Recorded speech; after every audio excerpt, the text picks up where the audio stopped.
പ്രവാസ ലോകത്തെ വാർത്തകളും വിശേഷങ്ങളും അതുപോലെ മാറി മാറി വരുന്ന നിയമങ്ങളും നേരത്തെ അറിയാൻ ഈ ചാനൽ സബ്സ്ക്രൈബ് ചെയ്യൂ. അടുത്തുള്ള ബെല്ലൈക്കൺ എനേബിൾ ചെയ്യാൻ മറക്കേണ്ട. നമസ്കാരം, ഒമാൻ വാർത്തകളിലേക്ക് സ്വാഗതം. ഇന്ന് ഏപ്രിൽ 22. പ്രധാന വാർത്തകൾ.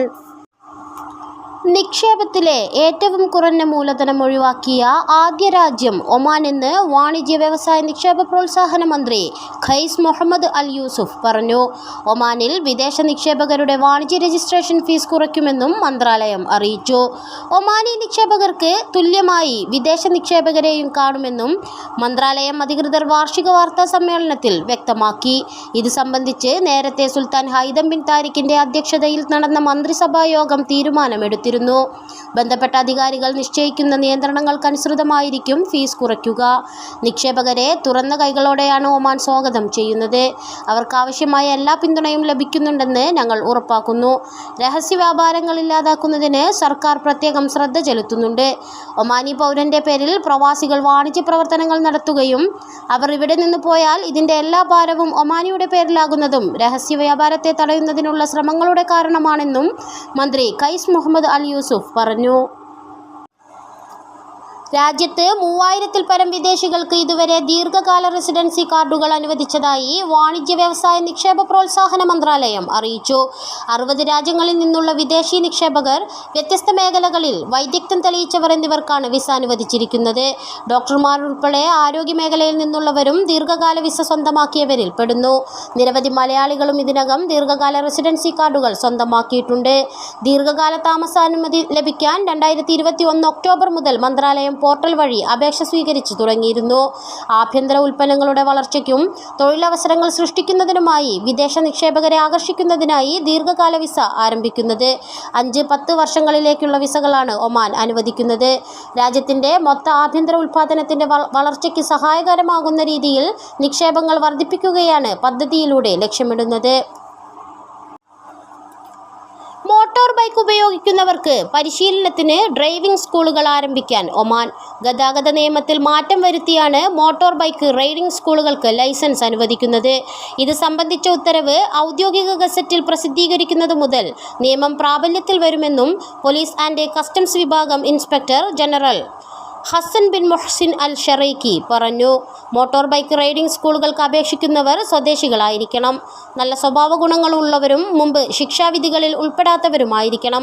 ഡ്രൈവിംഗ് സ്കൂൾ ഏരിയ 2500 ചതുരശ്ര മീറ്ററിൽ താഴെ ആയിരിക്കണം. സ്കൂളിൻ്റെ രൂപം ബന്ധപ്പെട്ട വകുപ്പുകൾ അംഗീകരിച്ച രൂപത്തിലാകണം. ഡ്രൈവിംഗ് നിയന്ത്രണങ്ങൾ പരിശീലിപ്പിക്കുന്നതിനുള്ള ഹാൾ മോട്ടോർ ബൈക്ക് റൈഡിംഗ് സ്കൂളുകളിൽ ഉണ്ടായിരിക്കണമെന്നും പുതിയ ഉത്തരവിൽ പറയുന്നു. തെക്കൻ ബാത്തിനയിൽ മയക്കുമരുന്ന് കടത്തിയ സംഭവത്തിൽ പ്രവാസി അറസ്റ്റിൽ. Batinah police command narcotics and psychotropic substances control വിഭാഗം നടത്തിയ പരിശോധനയിൽ 130 പാക്കറ്റിലധികം ഹാഷിഷ് കണ്ടെത്തി. പ്രതി ഏഷ്യൻ രാജ്യക്കാരനാണ്. ഇയാൾക്കെതിരെ നിയമ നടപടികൾ സ്വീകരിച്ചതായും പോലീസ് അറിയിച്ചു. സമസ്ത കേരള സുന്നി വിദ്യാഭ്യാസ ബോർഡിന് കീഴിലെ ICF മദ്രസകളിൽ അറിവിൻ്റെ ആദ്യാക്ഷരം കുറിച്ച് കുരുന്നുകൾ. ഒമാന്റെ വ്യത്യസ്ത ഭാഗങ്ങളിലായി പ്രവർത്തിച്ചു വരുന്ന 32 മദ്രസകളിൽ ഫത്ഹെ മുബാറക് പ്രവേശനോത്സവം സംഘടിപ്പിച്ചു. സയ്യിദുമാർ, മദ്രസാധ്യാപകർ, ICF നേതാക്കൾ എന്നിവർ നേതൃത്വം നൽകി. 100 കണക്കിന് വിദ്യാർത്ഥികളാണ് ഇത്തവണ പുതിയ അധ്യയന വർഷം മദ്രസകളിൽ പ്രവേശനം നേടിയത്. KG മുതൽ 12ാം ക്ലാസ് വരെ വിദ്യാർത്ഥികൾക്ക് ഒമാനിലെ ICF മദ്രസകളിൽ പഠന സൗകര്യമുണ്ട്. ISO അംഗീകാരമുള്ള സിലബസ്, പരിചയസമ്പന്നരായ അധ്യാപകർ, ഖുർആൻ പഠനത്തിന് പ്രത്യേക ക്ലാസുകൾ, സ്വഭാവ സംസ്കരണം, കർമ്മകാര്യങ്ങളിൽ പ്രായോഗിക പരിശീലനം, കലാസാഹിത്യ മത്സരങ്ങൾ തുടങ്ങിയവയെല്ലാം ICF മദ്രസകളുടെ പ്രത്യേകതയാണ്. ഒമാൻ ആതിഥേയത്വം വഹിച്ച ACC 2020 പ്രീമിയർ കപ്പ് ടൂർണമെന്റിൽ കിരീടം ചൂടി UAE. ആമിറാത്തിലെ ഒമാൻ ക്രിക്കറ്റ് അക്കാദമി ഗ്രൗണ്ടിൽ നടന്ന മത്സരത്തിൽ 55 റൺസിനായിരുന്നു അയൽക്കാരുടെ വിജയം. കളിയിൽ ബാറ്റിംഗിലും ബൗളിംഗിലും പുറത്തെടുത്ത മികവാണ് UAEക്ക് മികച്ച വിജയം സമ്മാനിച്ചത്. സെഞ്ചുറി നേട്ടത്തോടെ ടീമിനെ മുന്നിൽ നിന്ന് നയിച്ച ക്യാപ്റ്റൻ മുഹമ്മദ് വസീമാണ് കളിയിലെ താരം. ടോസ് നേടിയ ഒമാൻ ബൗളിംഗ് തിരഞ്ഞെടുക്കുകയായിരുന്നു. ആദ്യം ബാറ്റ് ചെയ്ത UAE നിശ്ചിത 20 ഓവറിൽ 4 വിക്കറ്റ് നഷ്ടത്തിൽ 204 റൺസ് എടുത്തു. മറുപടി ബാറ്റിംഗിന് ഇറങ്ങിയ ഒമാന് തുടക്കത്തിൽ തന്നെ വിക്കറ്റുകൾ നഷ്ടമായി. ആദ്യ ഓവറുകളിൽ തന്നെ ഓപ്പണർമാർ പുറത്തായി. 30 പന്തിൽ 42 റൺസെടുത്ത പ്രതീക് അത്വാലെയും 25 പന്തിൽ 30 റൺസെടുത്ത ഖാലിദ് ഖൈലും മാത്രമാണ് ഒമാൻ ബാറ്റിംഗിൽ പിടിച്ചുനിന്നത്. ഒമാനെതിരെ UAEക്ക് വേണ്ടി ജുനൈദ് സിദ്ദീഖ് 3ഉം മുഹമ്മദ് ഫാറൂഖ്, അയാൻ അഫ്സൽ ഖാൻ എന്നിവർ 2 വിക്കറ്റുകളും നേടി.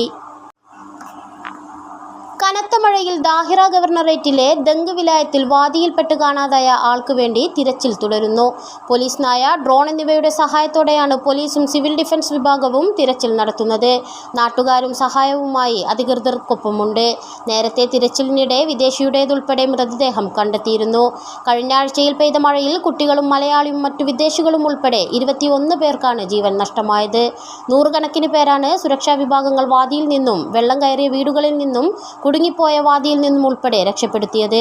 അധികൃതരുടെ അതിവേഗത്തിലുള്ള രക്ഷാപ്രവർത്തനങ്ങൾ നിരവധി പേരെ സുരക്ഷിതരാക്കി. പെരുന്നാൾ അവധി ദിനങ്ങളിൽ മുവാസലാത്ത് ബസ് സർവീസുകൾ ഉപയോഗപ്പെടുത്തിയത് 85,000-ൽ പരം യാത്രക്കാർ. 4,000-ലധികം യാത്രക്കാർ ഫെറി സർവീസുകൾ ഉപയോഗപ്പെടുത്തി. പെരുന്നാളിൻ്റെ 2ാം ദിനത്തിൽ ബസ്സിൽ യാത്ര ചെയ്തത് 23,000-ലധികം പേരാണ്. മബേല, റൂവി റൂട്ടിൽ മാത്രം 14,800 പേരാണ് ബസ്സിൽ യാത്ര ചെയ്തത്. ഫെറി യാത്രക്കാരിൽ കൂടുതൽ പേർ ഷന്നഹ്, മസീറ റൂട്ടിലായിരുന്നു. അതേസമയം 2023-ൽ മുവാസലാത്ത് ബസ്സിൽ യാത്ര ചെയ്തത് 42 ലക്ഷത്തിലധികം പേരാണ്. 2022-ൽ യാത്രക്കാരുടെ എണ്ണം 3 ദശലക്ഷത്തിന് മുകളിലെത്തിയിരുന്നു. പ്രതിദിനം ശരാശരി 11,700 യാത്രക്കാർ ബസ് സർവീസുകൾ ഉപയോഗപ്പെടുത്തുന്നു. അതേസമയം ഒമാനിൽ പൊതുഗതാഗത സംവിധാനങ്ങൾ ഉപയോഗപ്പെടുത്തുന്നവരുടെ എണ്ണത്തിൽ വൻ കുതിച്ചുചാട്ടമാണ് ഉണ്ടായിരിക്കുന്നത്. സ്വദേശികളും വലിയ തോതിൽ മുവാസലാത്ത് സർവീസുകൾ ഉപയോഗിക്കുന്നുണ്ടിപ്പോൾ. UAEയിലേക്ക് കൂടുതൽ സർവീസുകൾ ആരംഭിച്ചതിലൂടെ യാത്രക്കാരുടെ എണ്ണത്തിൽ വലിയ കുതിച്ചുചാട്ടമുണ്ടായി. UAE നഗരങ്ങളായ അബുദാബി, ഷാർജ എന്നിവിടങ്ങളിലേക്കാണ് നിലവിൽ മുവാസലാത്ത് സർവീസുകളുള്ളത്. UAE ആതിഥേയത്വം വഹിക്കുന്ന ഗൾഫ് യൂത്ത് ഗെയിംസിൽ ഒമാൻ സൈക്ലിംഗ് ടീം പങ്കെടുക്കും. ജൂനിയർ വിഭാഗത്തിലാണ് ഒമാൻ കൗമാരപ്പട മാറ്റുരയ്ക്കുന്നത്.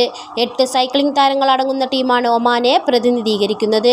ഒമാൻ താരങ്ങൾ പരിശീലകന് കീഴിൽ അവസാനഘട്ട പരിശീലനവും നടത്തി. മികച്ച പ്രകടനം പുറത്തെടുക്കാനാകുമെന്ന ആത്മവിശ്വാസത്തിലാണ് താരങ്ങൾ. വെള്ളത്തിൽ മുങ്ങിത്താഴുന്ന മലയാളി ബാലനെ രക്ഷിച്ച് തൃശൂർ സ്വദേശി സാബു ആനാപ്പുഴ. സാബുവും കുടുംബവും ഈദാഘോഷത്തിൻ്റെ ഭാഗമായി വാദി സുമൂത്ത് വെള്ളച്ചാട്ടം കാണാനെത്തിയപ്പോഴാണ് ഒരു കുട്ടി വെള്ളത്തിൽ മുങ്ങിത്താഴുന്നത് കണ്ടത്. സ്വന്തം ജീവൻ പോലും പണയം വെച്ച് സാബു വെള്ളത്തിലേക്ക് എടുത്തു ചാടുകയായിരുന്നു. കുട്ടിയെ രക്ഷപ്പെടുത്താനുള്ള ശ്രമങ്ങൾക്കിടയിൽ സാബുവും വെള്ളത്തിലേക്ക് താഴ്ന്നു പോയെങ്കിലും സമചിത്തത കൈവിടാതെ പാറയിൽ കാൽമുട്ടുകൾ കുത്തി കുട്ടിയെ ചേർത്തുപിടിച്ച് മുകളിലേക്ക് വന്ന സാബുവിനെയും കുട്ടിയെയും മറ്റു വിനോദസഞ്ചാരികൾ ചേർന്ന് വലിച്ചു കയറ്റുകയായിരുന്നു. തൃശൂർ ജില്ലയിലെ കൊടുങ്ങല്ലൂരിനടുത്ത് ആനാപ്പുഴ സ്വദേശിയായ സാബു മവേല സെൻട്രൽ പഴം പച്ചക്കറി മാർക്കറ്റിലാണ് ജോലി ചെയ്യുന്നത്. ഒമാൻ ഭരണാധികാരി സുൽത്താൻ ഹൈതം ബിൻ താരിഖിൻ്റെ UAE സന്ദർശനം ഇന്ന്. UAE president Sheikh Mohammed bin Zayed al നഹിയാനുമായി കൂടിക്കാഴ്ച നടത്തും. ഇരു രാഷ്ട്രങ്ങൾക്കുമിടയിലെ സഹകരണം ശക്തിപ്പെടുത്തുന്നതിനാവശ്യമായ നടപടികൾ ചർച്ച ചെയ്യും. ഭാവി വികസനങ്ങളെക്കുറിച്ചും ചർച്ചകൾ ഉയർന്നുവരും. നിരവധി പ്രാദേശിക അന്തർദേശീയ വിഷയങ്ങളും ഇരുപക്ഷത്തിൻ്റെയും ചർച്ചയിൽ ഉയർന്നുവരും. പ്രതിരോധകാര്യ ഉപപ്രധാനമന്ത്രി, വിവിധ മന്ത്രിമാർ ഉൾപ്പെടെ സുൽത്താനെ അനുഗമിക്കും. ഇതോടുകൂടി ഇന്നത്തെ വാർത്തകൾ ഇവിടെ പൂർണ്ണമാവുന്നു. കൂടുതൽ ഒമാൻ വാർത്തകളും വിശേഷങ്ങളുമായി നാളെ വീണ്ടും കാണാം. നമസ്കാരം.